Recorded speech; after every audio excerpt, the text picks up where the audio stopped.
Hey everyone, welcome back. This is Camilla Essick. I'm host of the Speaker Podcast. This is the podcast where innovators and creators connect. What I need you to do right now is hit that notification bell and subscribe. Follow us on Facebook at the Speaker Podcast, YouTube, Camilla Essick Official, Instagram, Camilla.Essick, or send us an email at the speakerpodcast@gmail.com.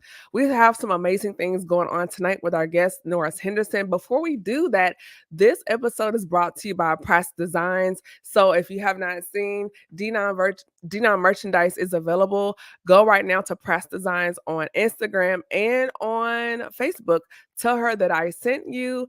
And the owner and operator, Sepra Pratt, she is now officially licensed for the sorority sorors. So you can go there and get your merchandise today. And without further ado, we're going to kick things off. Our guest tonight is Noris Henderson. So Mr. Henderson, welcome to the show. Thank you for having me. I appreciate you extending the offer to come on and, share with you on this podcast. It's a great podcast, episodes that I've viewed. So yeah, I'm looking forward to it. Thank you. And for those that thanks, Yolanda. For those that are not familiar with who you are and what you do, kind of give the individuals just a little bit about your background.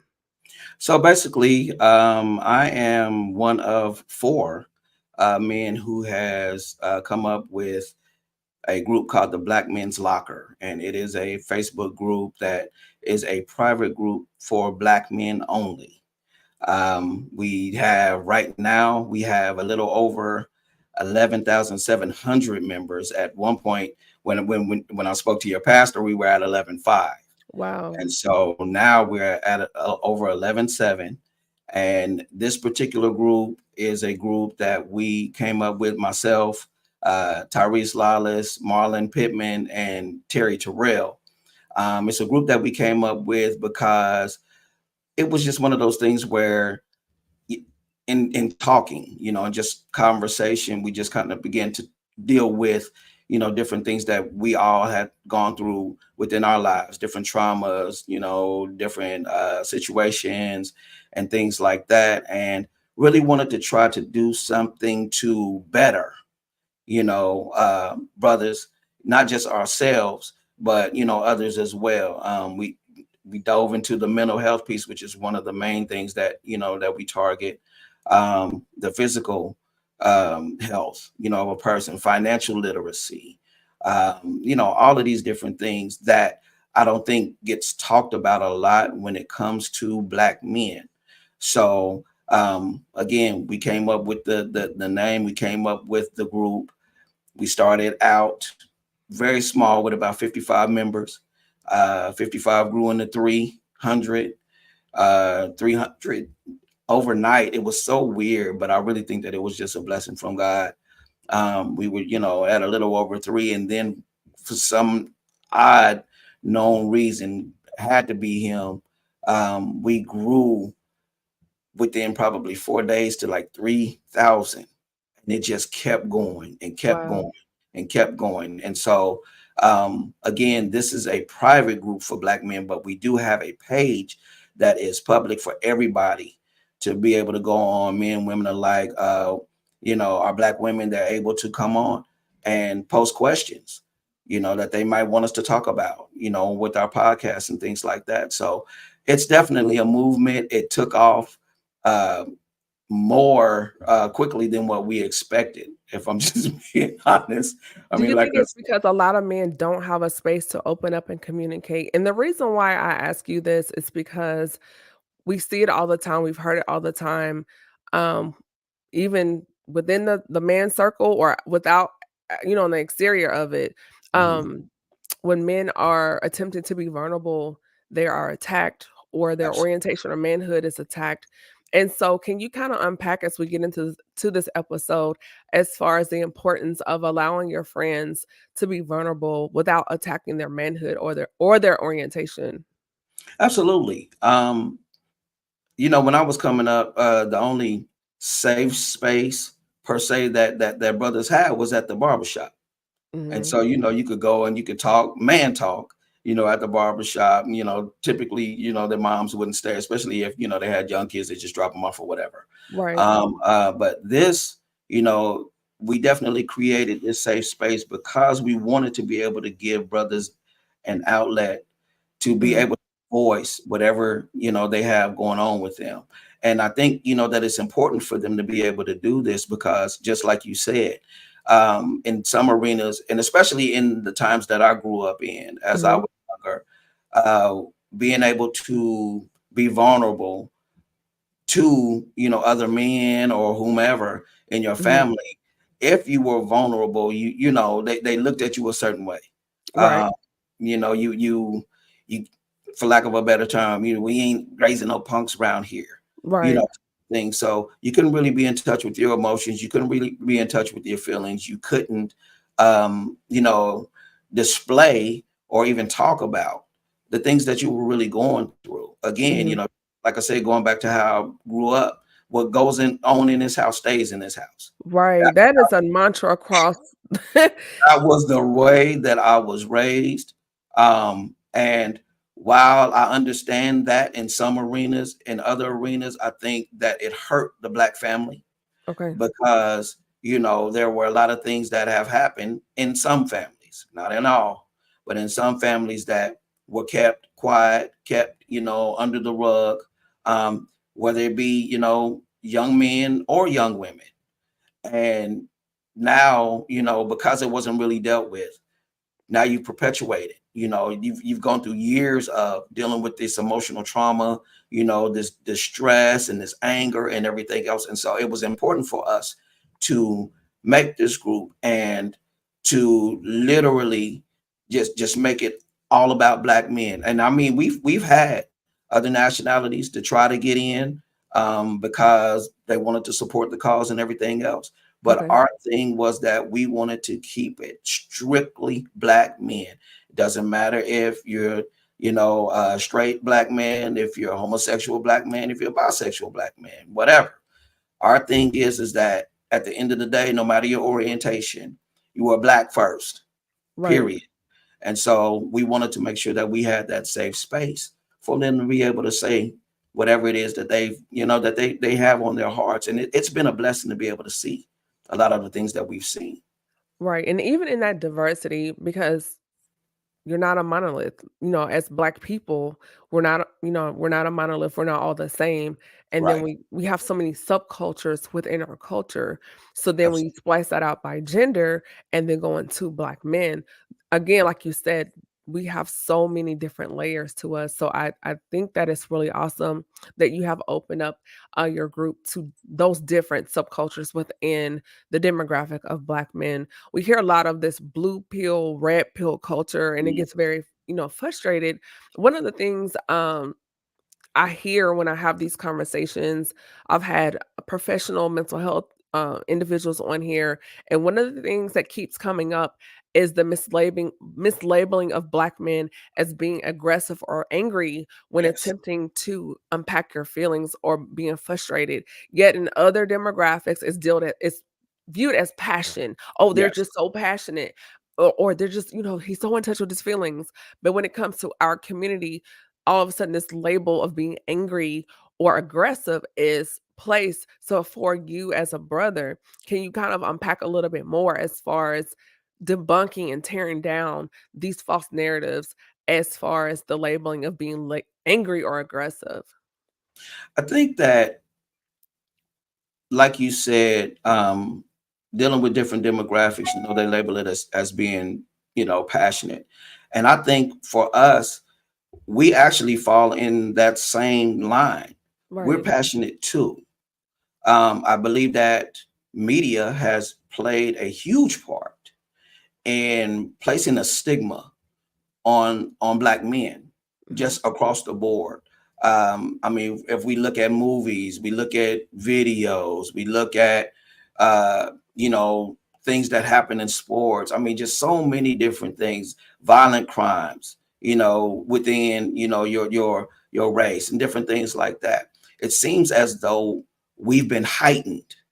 Whereas, just like any other race, we have black on black crime, but there's white on white crime. There's Hispanic on Hispanic crime. There's Or Asian just on crime Asian, period. Why does or it have just to crime, be period. You know what I'm right? saying? And so, you know, nothing that's happening within our race, you know, is just our race. It's happening in every race. But for whatever reason, I think what's been placed on us is it's almost, we have this animalistic type of aggression, so that if anything happens that's, you know, I guess if you want to deem it normal, you know, with crime or whatever the case may be, is, you know, when it happens and it's us, it's like magnified 10 times. And the truth of the matter is, like I said, you know, it happens in every race.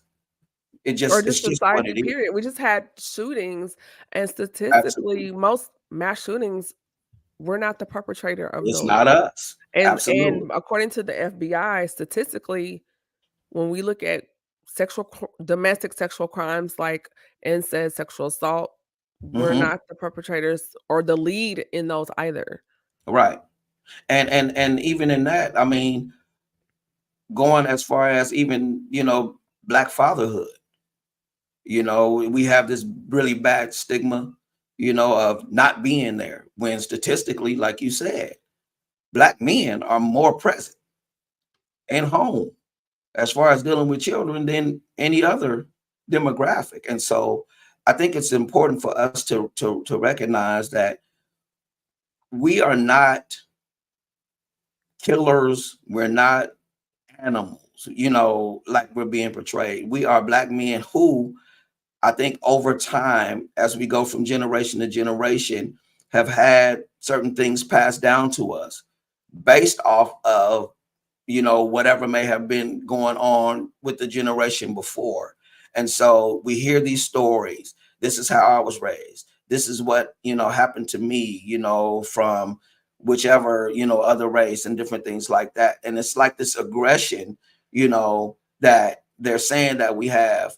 Um, it just keeps, you know, going and going, but it's not aggression. I think we just want more, and we want to be valued. We want to Do you be think looked at. it comes from just kind of digging, and not to cut you off, but just digging No, deeper you're good. into this conversation as far as from a societal standpoint not being heard. And Absolutely. so I notice I'm very observant and I like to people watch. And I can normally tell, particularly in men, which men did not receive a lot of attention or validation as children, and it Yes. shows up in machismo, hypermasculinity.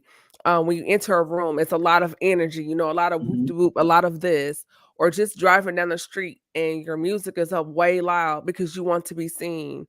You hear the phrase, you know, I'm dripping, I have the drip, because you want people to see and notice you. Right. Every time you show up, you always have to be the loudest person. You always have all this vibrato. And I Yes. had another interview with a psychotherapist, and he was saying that a lot of the times, the louder the vibrato in a man, the deeper the trauma. I would absolutely 100% agree with that. I really would, because I can remember at one point, and I'll just speak on myself. I can remember at one point where I was kind of somewhat like that. I wouldn't say I was the loudest person in the room, but I did want to be seen. A lot of it was because growing up, you know, dealing with rejection issues, you know, Okay. from biological parents, things like that. There were a lot of things that aided in that, you know, being an only child. It was kind of a rough deal, if I'm being honest. But looking back, I was definitely one of those type of people, and I had to learn through, you know, different talks with older men, older brothers, and just, you know, through my journey as far as my faith, you know, that I didn't have to be the, you know, the loudest. I didn't have to be seen all the time. You know, that just who I am.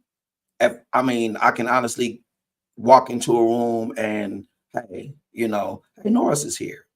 I don't have to be the loudest cat at the party.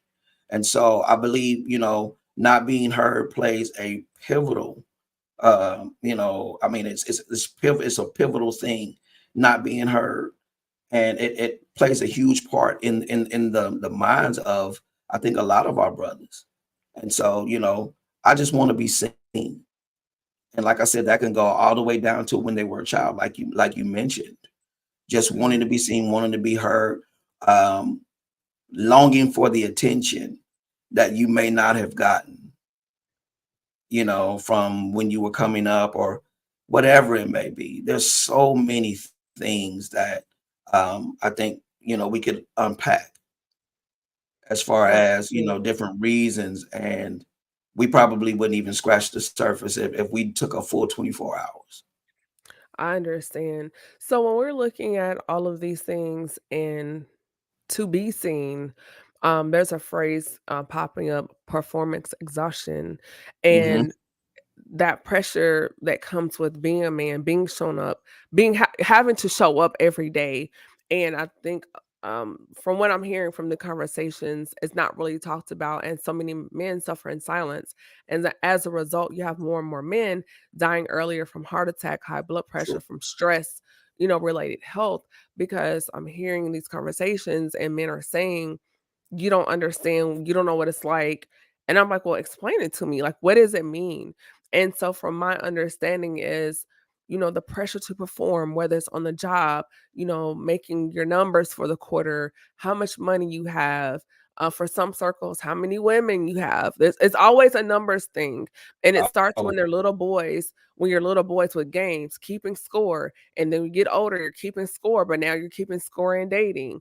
yeah, Or how many touchdowns you made, how many, triple doubles. Like it's always it's a numbers game absolutely. constantly. And so you're doing this, but then there's an exhaustion that comes with that, and it's not addressed. So for those that may not know what it is, can you kind of further explain what performance exhaustion is and what it's really doing to the psyche of a man? So I believe that you know when it comes to men, especially black men, everything is on a heightened scale. Everything. You had mentioned performing on the job. Um, we have to be the best just to be able to get recognized, as the least in the Mhm. room, it seems. And I know that that's kind of sounds crazy, but just to get minimal, It's called you know, black tax. You have to do twice as much to get half. there you go. There you go. And so, when it comes to the corporate sector, I mean, things like that, it's like that. In families, I feel like that, it's like that in our families. We're looked at to be, the person to provide and do this and do that and thus and so. And while, it's a different time, where you have, more women that are, more independent, more women that are go-getters, and different things like that. That's not always the case in every house.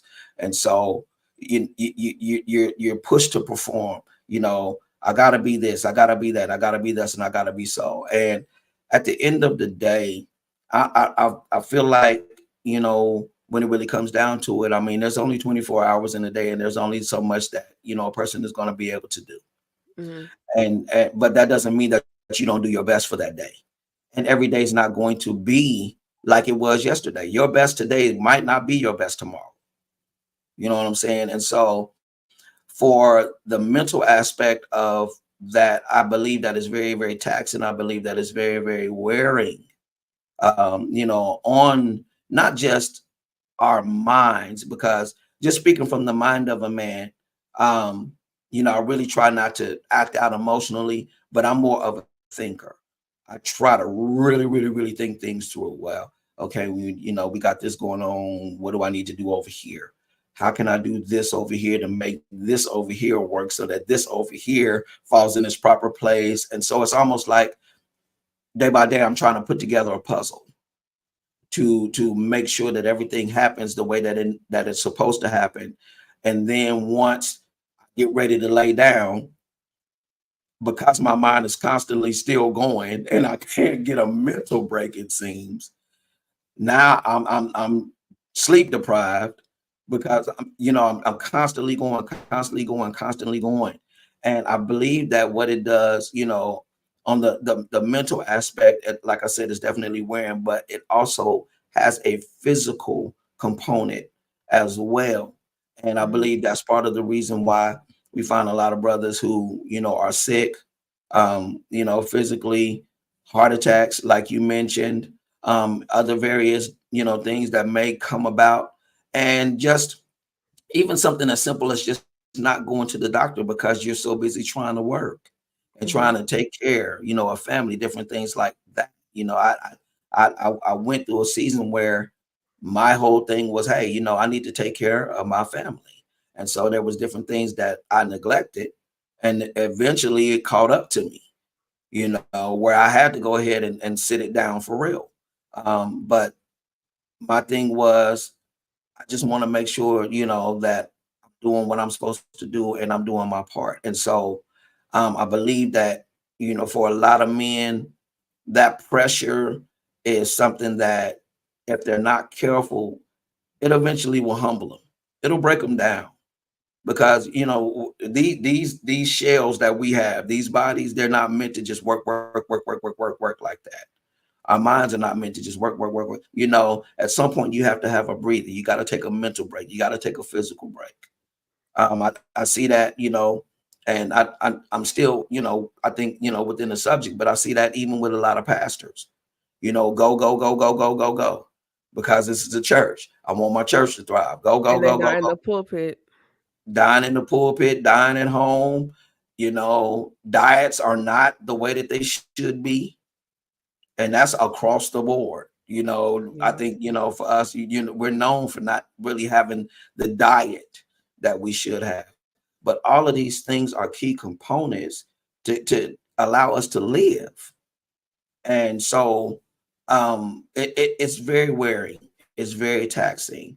But I believe that with our group, because we touch on these things, I believe that is something that we're trying to, change the trajectory of, and give people, the real, especially us brothers.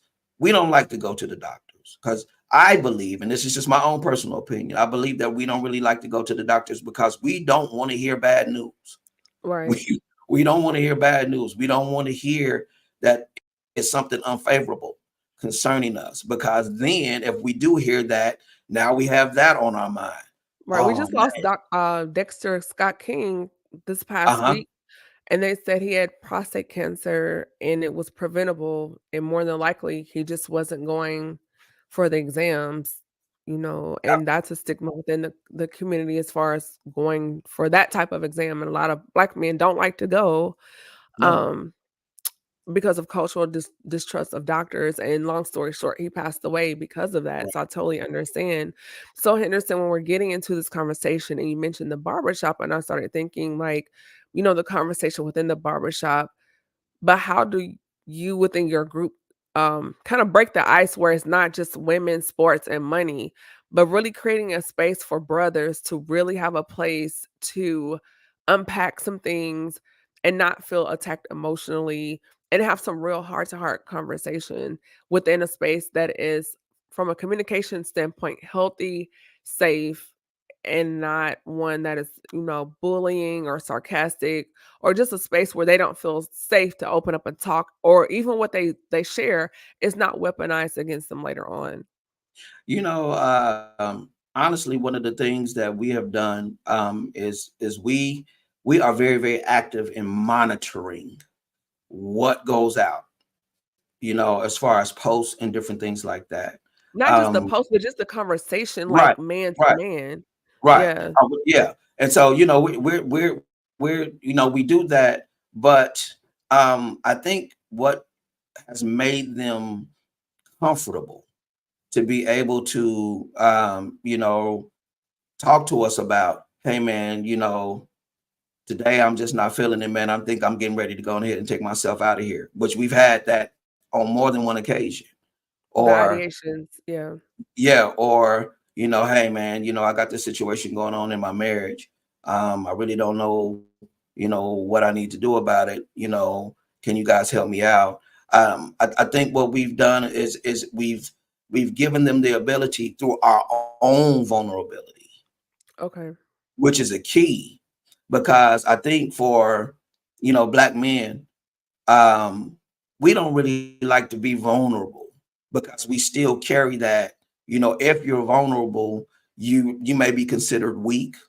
And so I think with our own vulnerability, telling our own stories, um, and just being honest and open and direct Mhm.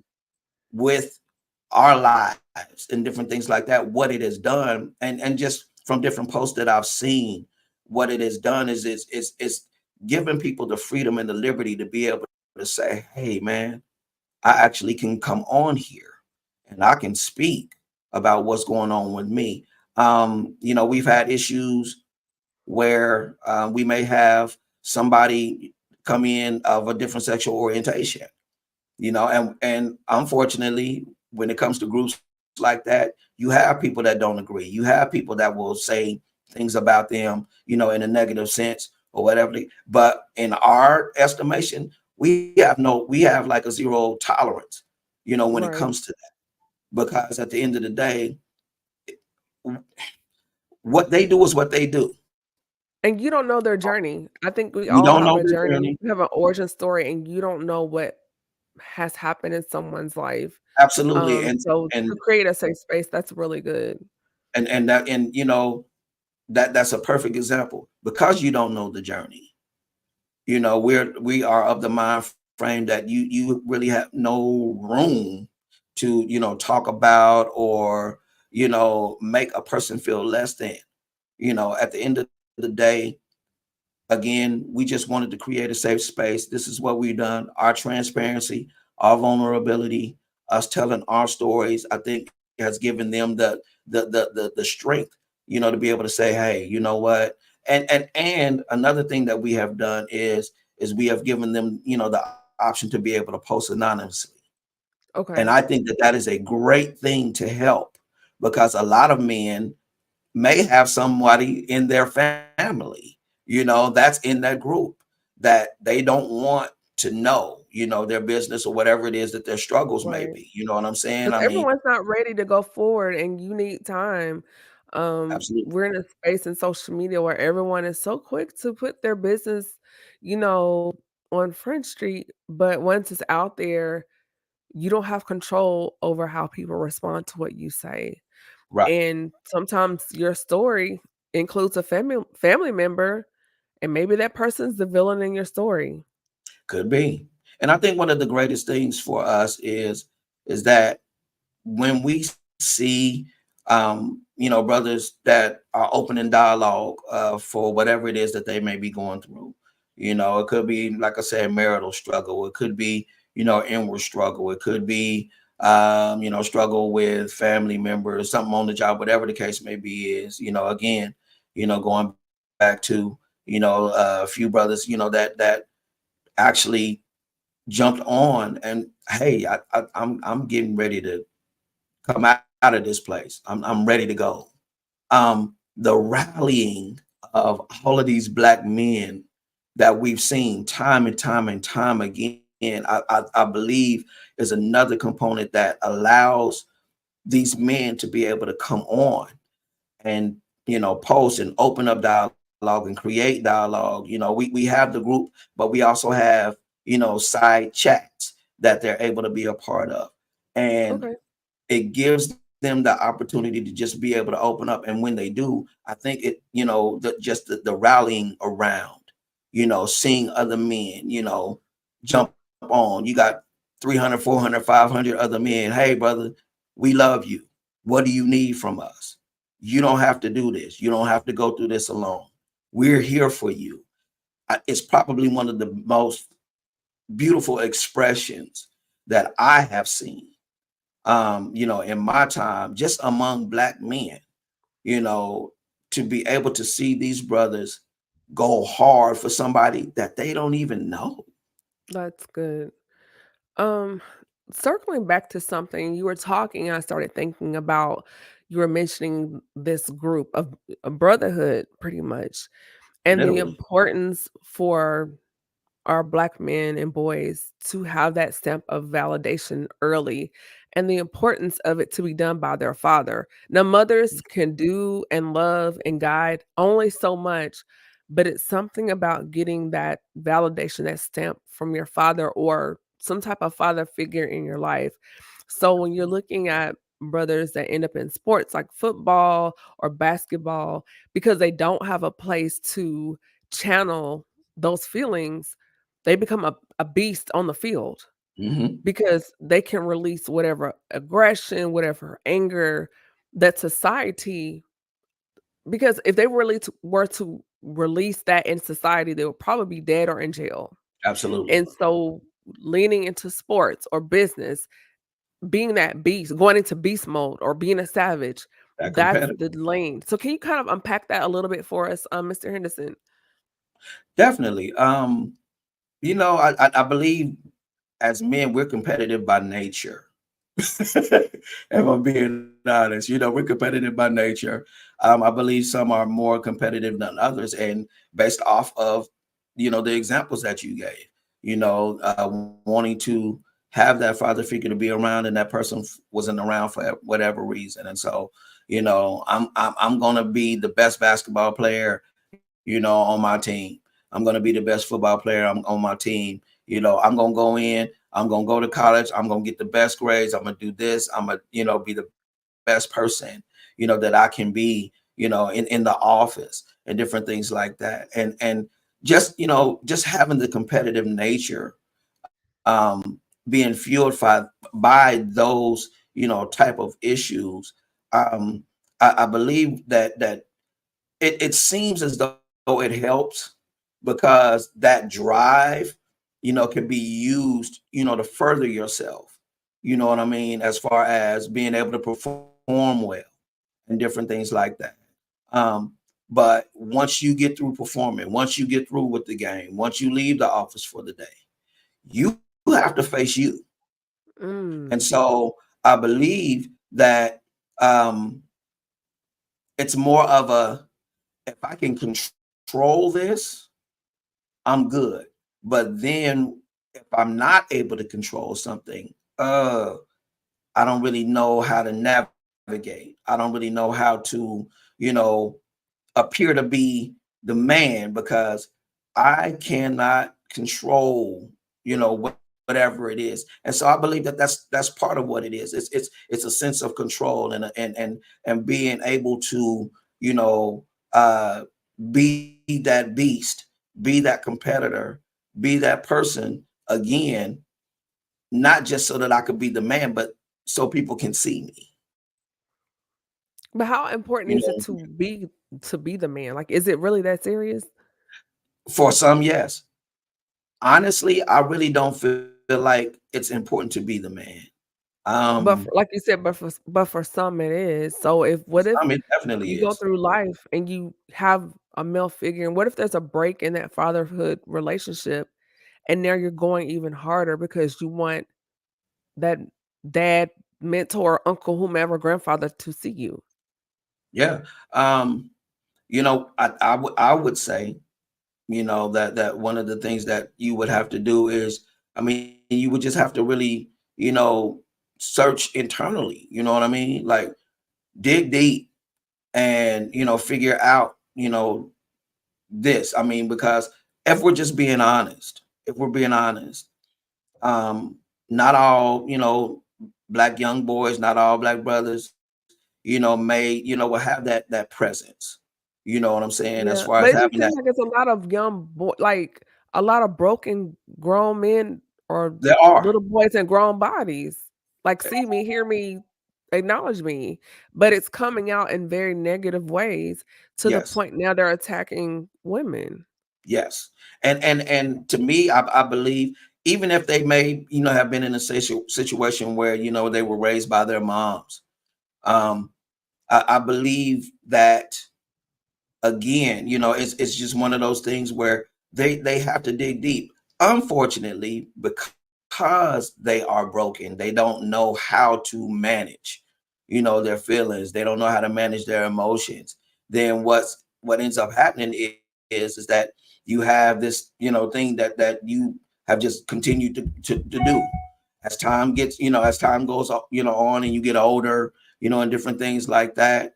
It's almost like a divide and conquer type of a syndrome that you have, not understanding. Well, now, you know what? I'm not going to say that, because I believe that you understand what you're doing when you're on a divide and conquer mission, whether it be in the office, sports, relationships, whatever the case may be. I believe that you know what you're doing when you're on a divide and conquer relationship or divide and conquer mission. But I believe that it's such a thing with them that it's almost like they can't help themselves. It's the weirdest thing. And I'm not making an excuse, I but understand. it's almost like, in order for me to be able, I can't help myself. I just gotta go. I gotta go. I gotta go. I gotta go. And I believe that that's part of the reason why it's so important for, you to have mentors. But you have to be open. Let's be clear. A person that actually needs a mentor and you recognize that you need a mentor, you have to be open to somebody, and you have to be accountable to somebody. And that's a big thing, I believe, uh we struggle with accountability, as black men, some, not all. But I believe, that's a huge part of it. Like you said, you have boys in grown men's bodies, but at the same time, they don't want to be held accountable. And so they go through life thinking that that they're making it, hey, everything is cool. I got a job, I got this, I got that. And, you know, got me, I got a woman, blah, blah, blah, blah. And all of that stuff is good, but you're still broken. So So doing where's the the work, the break? Where is the breaking point in that? Because if you everyone has a vice, right? mhm, Um, some device it may be degrees and accomplishment. could For be, some, it may be drugs and alcohol. For some, it may be gambling. Some, it may be women. So many other things. Pornography. We see so many ways that people cope with whatever their it is. right. But for you, when talking to the men in your group, the breaking point and how is that really, or how should it be handled? Unfortunately, um, if I'm being honest, everybody's not able to be reached. And I'm Can't just save keeping it everybody. Can't save I mean, everybody. I'm just keeping it a buck. Yeah. Everybody can be reached. For us, I know that there have been times where, depending on what the situation was with that person, we would, everybody engages with them in the group, but we may have to sidebar engage them and Okay. and really talk to and dive into, what's going on with them. Um, why do you think this way? What do you think it is? And I believe for us, what we try to do, is we really try to get them to think on the wide of, I really may not necessarily feel like I know what's going on with me, but I do know I think your connection's breaking up a little bit. I don't know. We're having a little technical issue with Norris right now, but while he is straightening that out, if you have the not done so, please be sure to like, subscribe something here. I am sitting down with going Norris Henderson from the Black Men's Locker Room. going on Norris, you're still breaking up, and we can't with really hear you. me. So now I need to do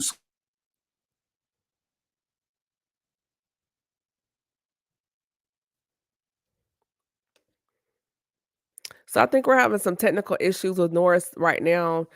This is Camille Essick. I am host of the Speaker Podcast. Right now, I'm sitting down with Noris Henderson, and we are having conversation regarding his group Black Men's Locker Room, which he created and has grown from 300 men to now it's over 11,000. And he's explaining to us, if you're not coming at the beginning of the show, as far as dealing with traumas and things regarding our brothers.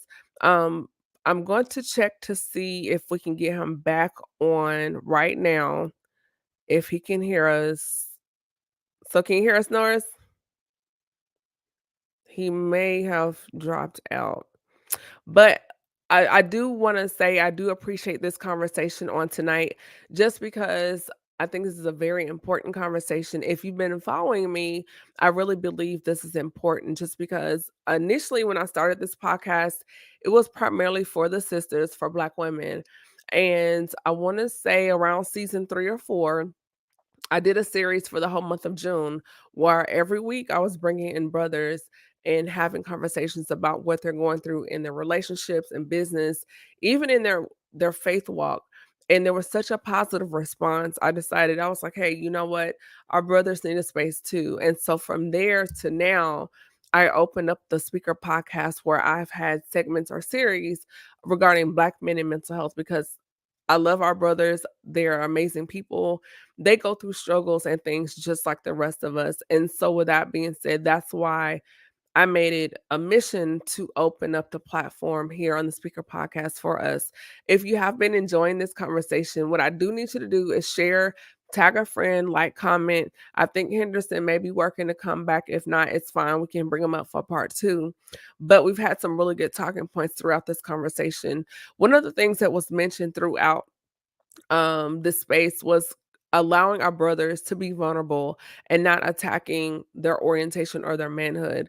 I think just in even in conversations before, I've heard a lot of brothers say that they want to have a space where they can open up and speak more freely, but when they do, they become attacked, bullied, teased.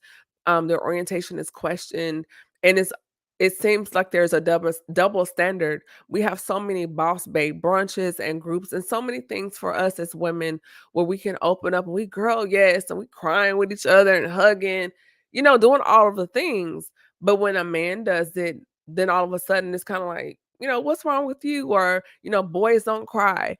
But men do cry. Men go through ups and downs. They're hurt just like we are. They have bad days just like we do. They get upset, they have depression, if not more than we do. So one of the things I really wanted to do was open up the space for our brothers to feel comfortable to share their journeys and what they've gone through in their experiences, because I really think it's very important. If you want to contact Noris, you can follow him in his group. They're on Instagram. I'm going to pull it up right now. It's called Black Men's Locker Room or Black Men's Locker. It's a phenomenal conversation. They also have a group on Facebook. There it is right there, where if you would like to reach out to him and ask more questions, you can do so.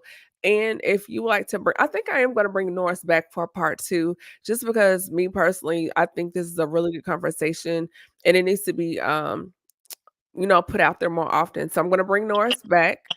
There we go. We had a little technical difficulty. I was working hard trying to stretch it.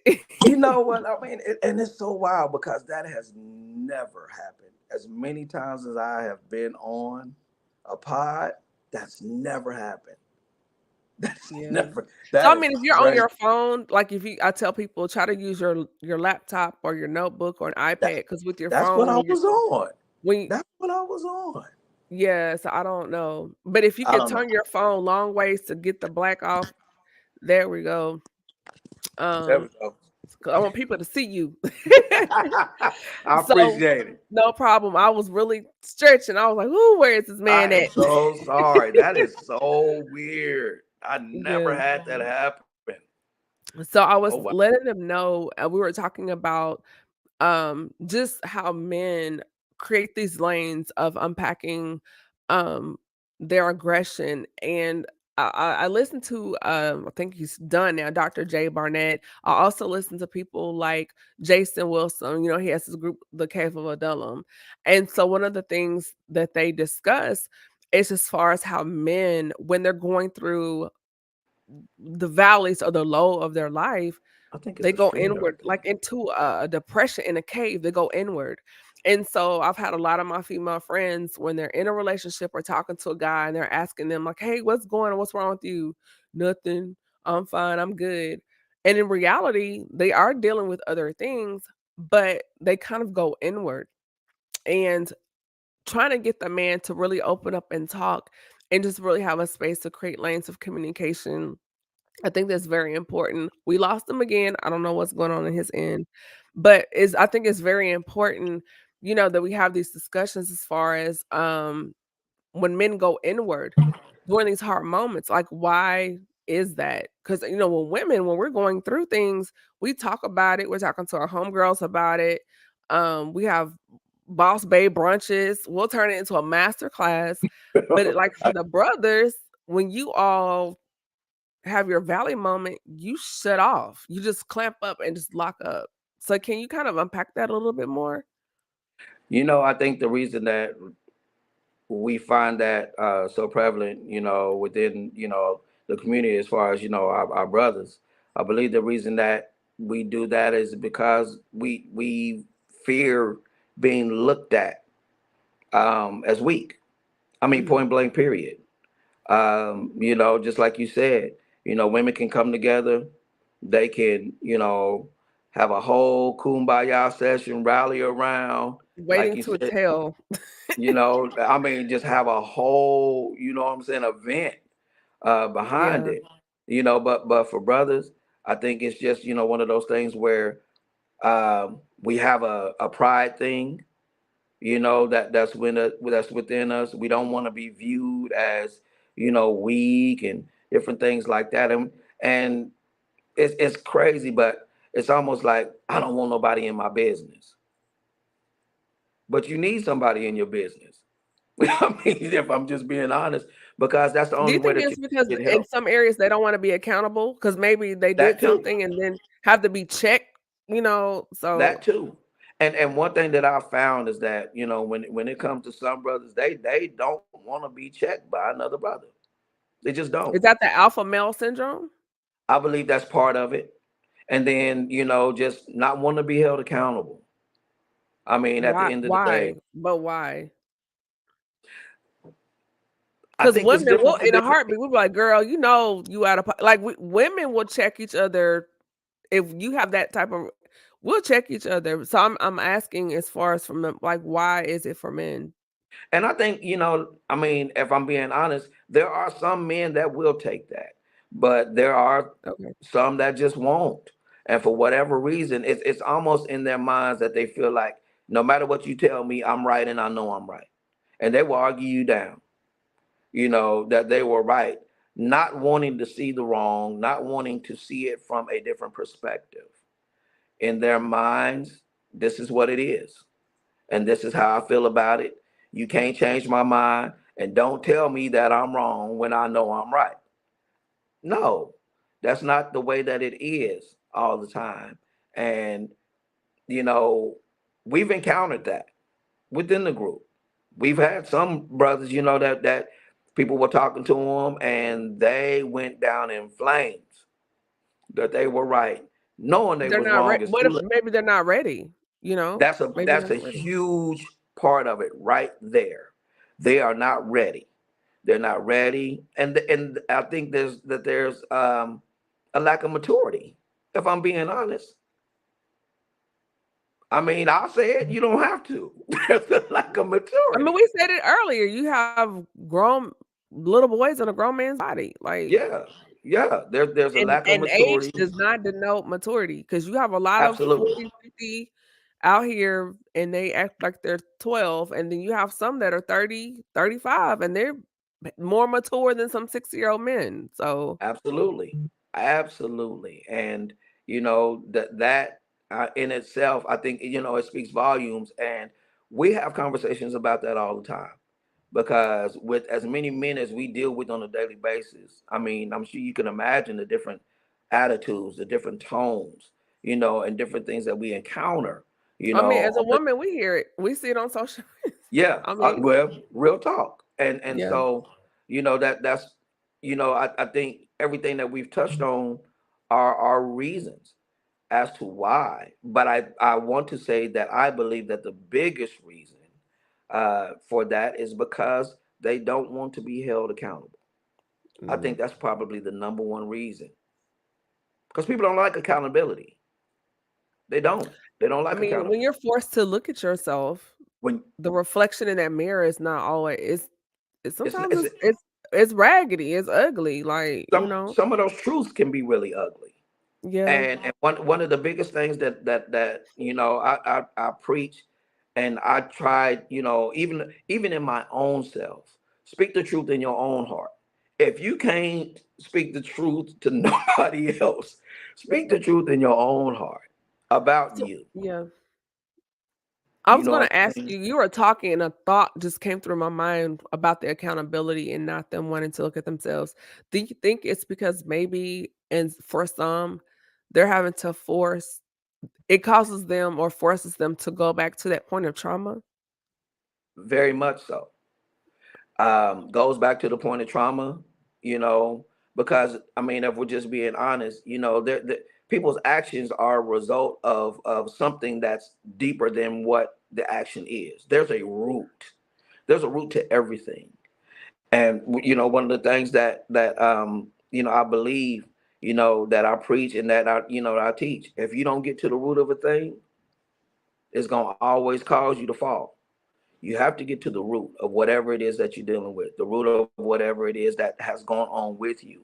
Because from that root grows the tree, and from that tree grows the vines. And so you have all of these different branches of who you are, how you act, how you talk, the way you think, everything else that comes from that one root. And that fruit that is bared, that comes forth on that tree can be very bitter. It's a nasty tasting fruit, even to us, even to the person. You know what I'm saying? That is acting that way or going through whatever it is that they're going through, and that doesn't want to be accountable. Like I said, like you said, and like I said, that mirror, that thing is ugly. It's Yeah. not cute all the time, but the necessary work that needs to be done, I think, is so much more important than what you may see at that time. Because I mean, with anything else, the more that you work on it, the more that you groom it, the more that you cater to it, at some point you're going to start seeing different changes. And what you see today, you won't see tomorrow. What you see tomorrow, you might not see next week.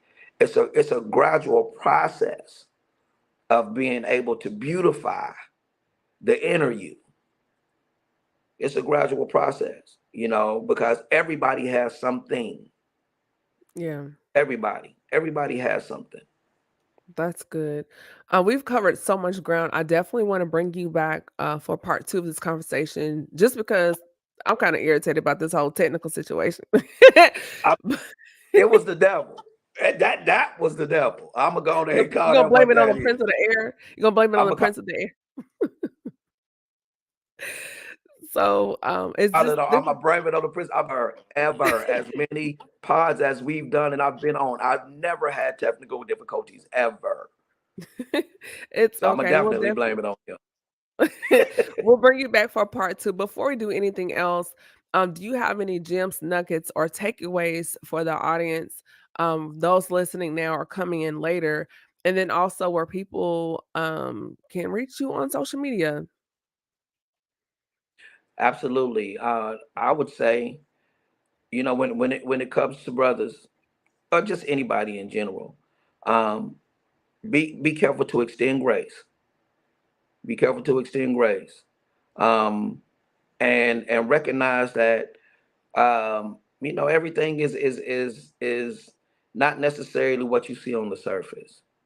You know, for a lot of men, I believe, as going back to what we talked about, there's some deep rooted things on the inside of them that they need to work on. And one of the things that I will say, in regards to black men, don't be afraid to do the work. You got to do the work. You have to do the work. We want, the men in our group and just black men in general, to be, better in their communities, better in, their family structures, better, on their jobs. And we just want them to be just better in its totality, in all four, all 5 points of the man, the spiritual, the mental, the physical, the financial, and the social. We want you to be better, but you have to do the work. And I'm not even going to say that some men don't have a true reason to, act like how they act, think how they think, or whatever the case may be is.